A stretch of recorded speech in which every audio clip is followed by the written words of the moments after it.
नमस्ते दोस्तों।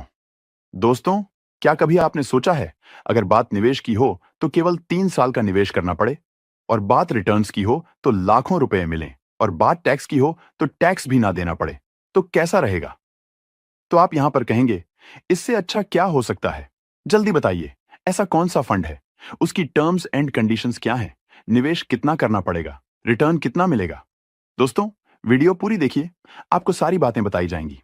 आज की वीडियो में हम आपको इन्फ्लेशन सहित कैलकुलेट करके बताएंगे एक्चुअल रिटर्न्स आपको कितना मिलेगा।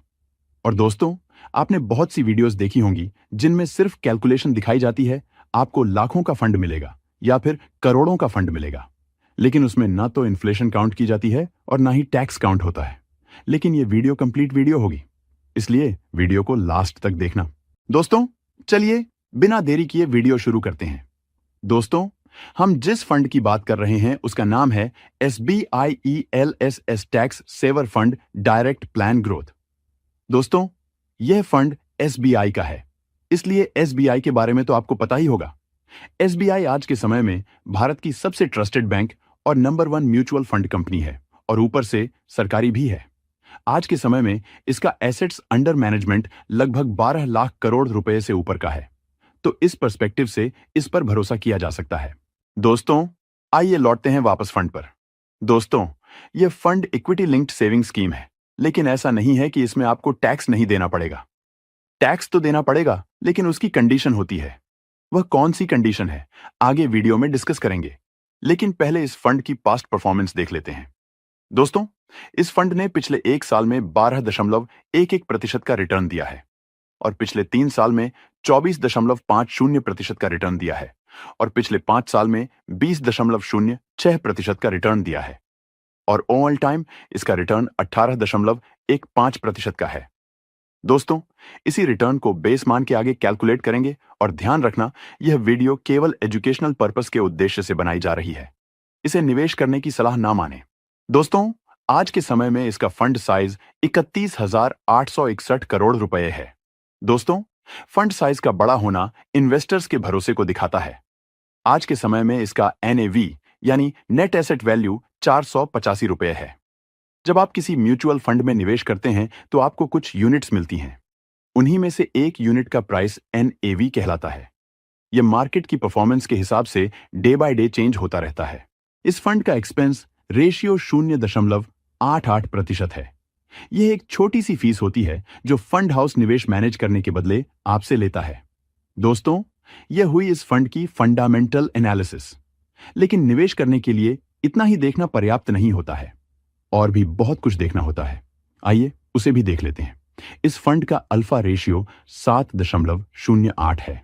इसका मतलब हुआ इस फंड ने अपने बेंचमार्क को बीट करके उससे भी 7.08% का ज्यादा रिटर्न दिया है, और इस फंड का बीटा रेशियो 0.96 है। इसका मतलब हुआ यह फंड कम वॉलेटाइल है, इसमें उतार चढ़ाव कम आते हैं।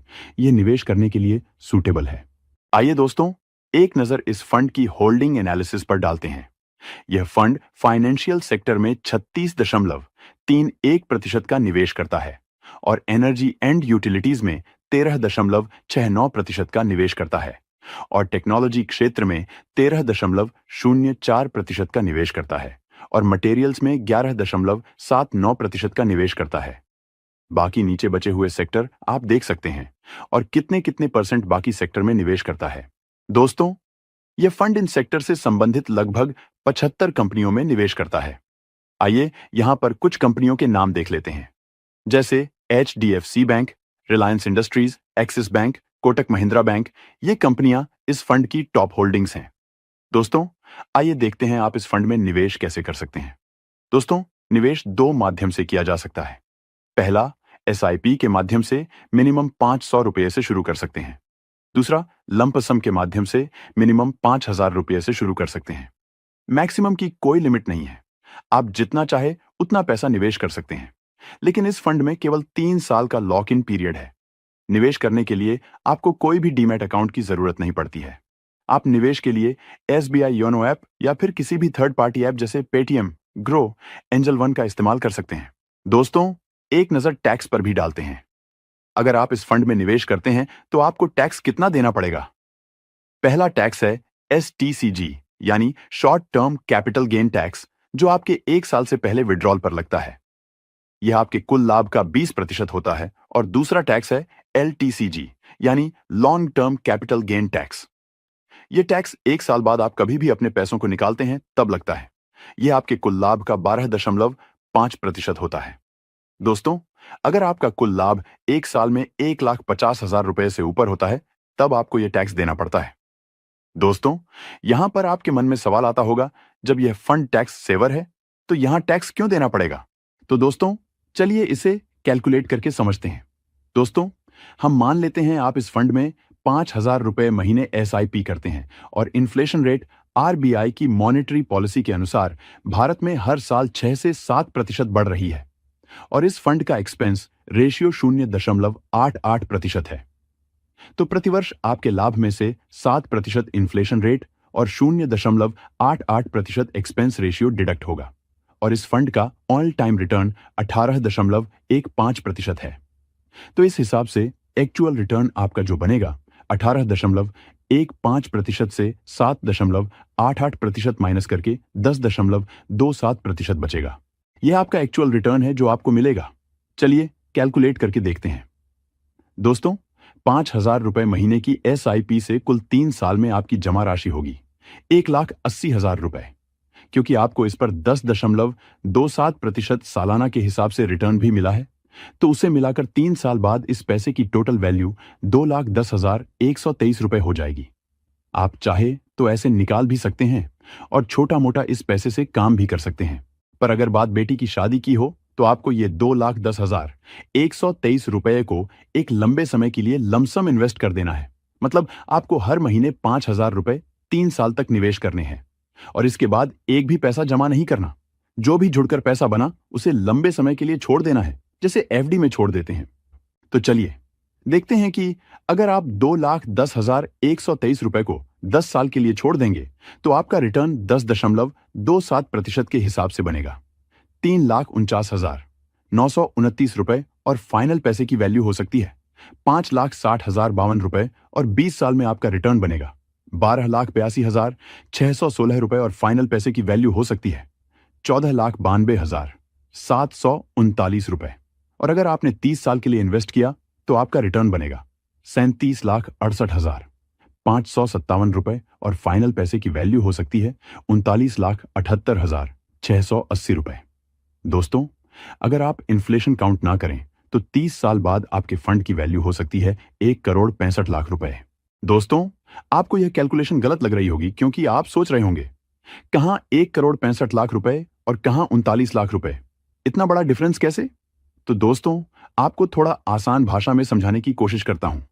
अगर आप आज के समय में 39 लाख रुपए की कोई चीज मिल रही है तो 30 साल बाद यह 1,65,00,000 रुपए की मिलेगी। मतलब रुपए की वैल्यू इतनी गिर जाएगी। अभी भी आपको यकीन नहीं हो रहा होगा।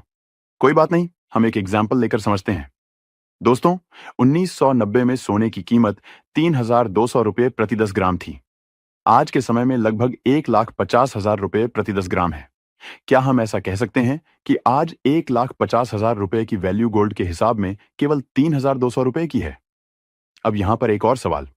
अब यहां पर आप कहेंगे गोल्ड तो एसेट है, इसलिए उसका प्राइस बढ़ना स्वाभाविक है। तो दोस्तों, ऐसा नहीं है। एसेट हो या फिर लायबिलिटी, दोनों मार्केट की डिमांड और सप्लाई के हिसाब से ही परफॉर्म करते हैं। दोस्तों, दिखाए गए रिटर्न अनुमानित है, ये फिक्स नहीं है। पिछले रिटर्न भविष्य के रिटर्न की गारंटी नहीं देते। मार्केट अगर अच्छा परफॉर्म करता है तो रिटर्न ज्यादा भी हो सकते हैं और उलट में कम भी। दोस्तों, अगर आपको कैलकुलेशन समझ में ना आई हो तो कमेंट करके बताना। हम इसे नेक्स्ट वीडियो में और भी आसान बनाने की कोशिश करेंगे। और दोस्तों, अगर आपको इस वीडियो में कुछ वैल्यू सीखने को मिली हो तो हम उम्मीद करते हैं आप इस वीडियो को लाइक कर देंगे और चैनल को भी सब्सक्राइब कर लेंगे। दोस्तों, एक छोटा सा disclaimer, mutual fund market risk के साथ आते हैं, इसलिए रिस्की होते हैं तो सोच समझकर निवेश करें। इस वीडियो में निवेश करने की सलाह नहीं दी जाती है। यह वीडियो केवल एजुकेशनल पर्पस के लिए बनाया गया था।